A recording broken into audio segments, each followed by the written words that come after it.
Anne Aymon Sauvage de Brandt est née le 10 avril 1933 à Paris, dans une famille noble de longue lignée. Son père, François Sauvage de Brandt, était un lieutenant-colonel de cavalerie décédé au camp de concentration de Mauthausen-Gusen en 1944, alors qu'Anne Aymon n'avait que 11 ans. Sa mère, la princesse Aymon de Faucigny-Lucinge, était issue de lignée royale européenne. Élevée dans un cadre strict et raffiné au château de Fresnes en Touraine, Anne Aymon a été préparée à devenir une dame élégante, passionnée d'art et d'histoire. Elle étudie à Notre-Dame-des-Oiseaux, puis à l'École du Louvre. Mais sa vie bascule lorsqu'elle rencontre Valéry Giscard d'Estaing au début des années 50. Valéry, alors un jeune homme ambitieux de 26 ans, venait de sortir de l'École nationale d'administration, ENA, l'un des meilleurs centres de formation de l'élite politique française. La rencontre entre les deux hommes fut arrangée par la mère de Valéry, May Giscard d'Estaing, qui trouvait en Anne Aymon une jeune fille charmante et innocente. Malgré les 8 ans de différence d'âge, Valéry est rapidement séduit par la beauté douce et l'intelligence d'Anne Aymon. Il lui envoya des bouquets d'anémones et des vers romantiques, un geste rare qui révélait le côté émotionnel d'un homme connu pour sa rigidité et son ambition politique. Ils se marient en décembre 1952, lors d'une cérémonie civile à Paris, suivie d'une cérémonie religieuse au château familial d'Anne Aymon à Auton, dans le Loir-et-Cher. Ce mariage était, selon les normes de l'époque, une union parfaite entre deux familles nobles. Anne Aymon abandonne ses études à l'École du Louvre pour se consacrer à plein temps à sa famille et soutenir son mari dans sa carrière politique montante. De là commence leur histoire d'amour, mais aussi le début des défis auxquels Anne Aymon sera confrontée tout au long de sa vie.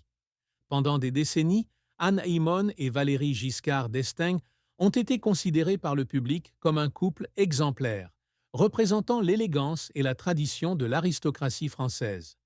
Cependant, derrière cette image parfaite se cachent des fissures qui ne peuvent pas être cachées éternellement.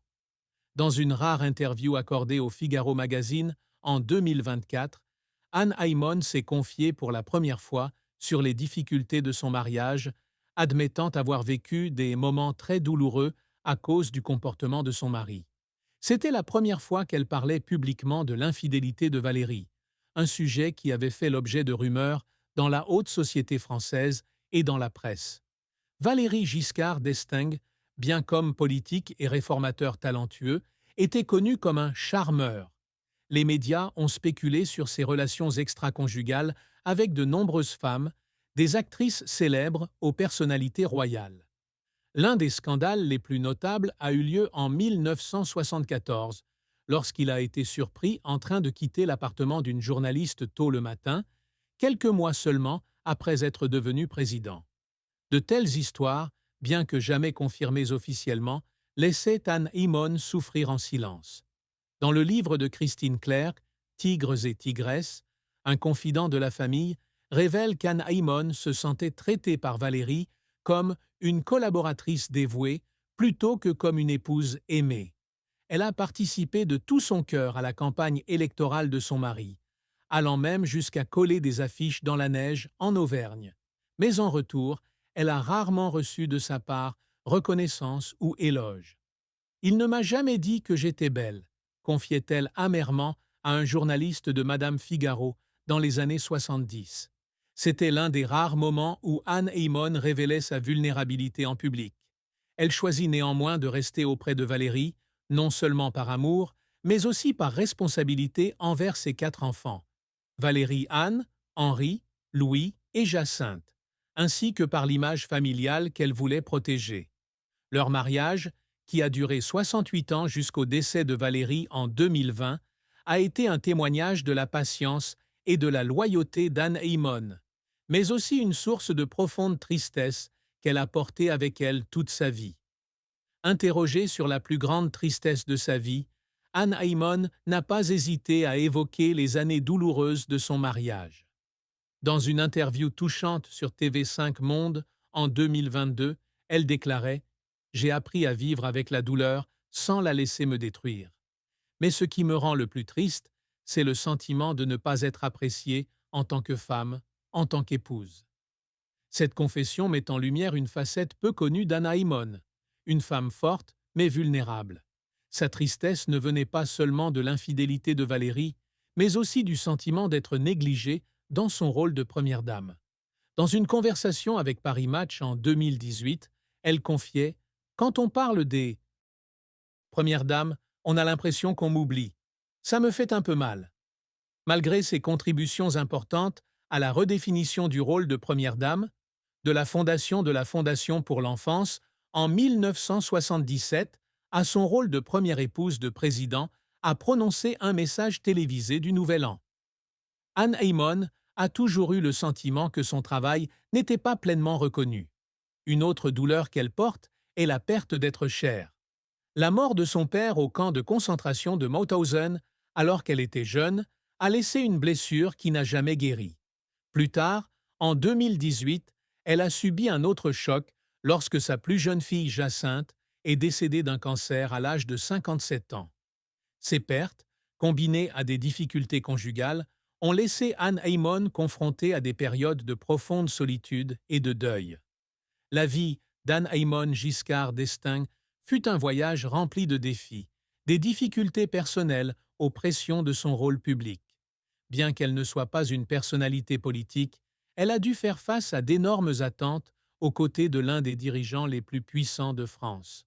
Perdre son père à l'âge de 11 ans a été l'un des plus grands chocs de la vie d'Anne Heyman.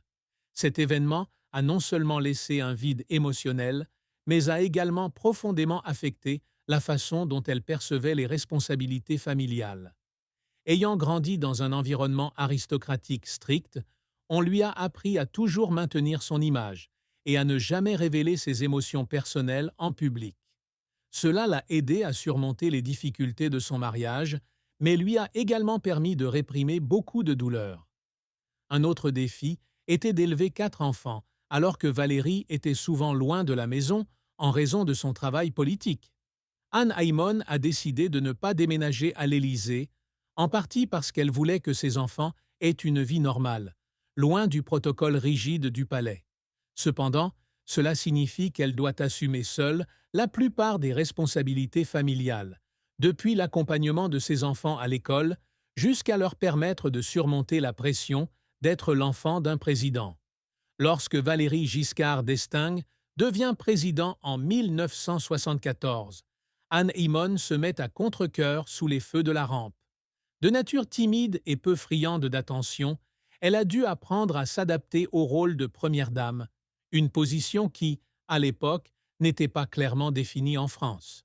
Elle a été critiquée pour son style, jugé aristocratique et distant, certains critiques la qualifiant de reine en raison de sa noble naissance.